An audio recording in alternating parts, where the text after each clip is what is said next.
在刚刚过去的选秀大会上，湖人用首轮17号签摘下了高大的控卫 Shafino。想要知道湖人团队是如何做出这个决定的吗？一起来看看 Pelinka 在当晚的采访发言吧。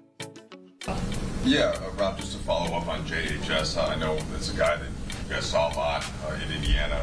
Just wondered at what point you started to identify him, and then as he came in, you said he had a really good workout. You know, where did it get to the point that he was high on your board and you felt like he was the right pick? Yeah, so we have a really thorough process that starts obviously with scouting during the college season, and we have a great scouting department here. All the scouts are able to get around the country and see these guys play early, and it ends up with us doing a ranking that usually happens about a week before draft night, and on everybody's board Jalen was a target and well ahead of 17. So when you have a player where all your scouts and the rest of the people in the front office have him identified as a target, it's a consensus decision. So this was an easy one for us. We had him ranked as a lottery level talent, and to get him outside of the lottery just is great value. Brian? He played for Mike Woodson, who coached in the NBA, played in the NBA. How much do you think that may have helped him in development? It's a great question, BT. I had a couple conversations with Mike Woodson as part of the process.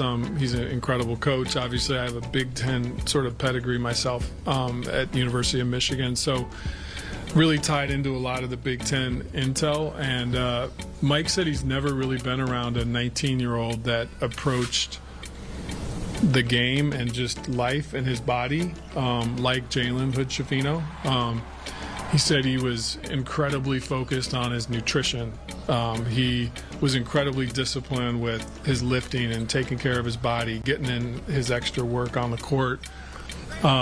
He said, in his opinion, he's figured out how to be a pro before he's a pro.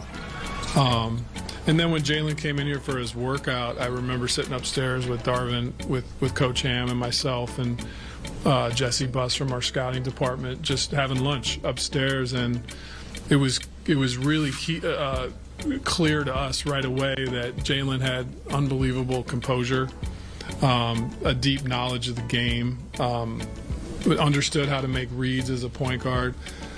He's really special in transition when he has the ball in his hands, but I think if you look at our effectiveness last year with having multiple ball handlers, multiple guys that could make plays in the pick and roll, worked really well. And I think he's another player that's like that can play on ball.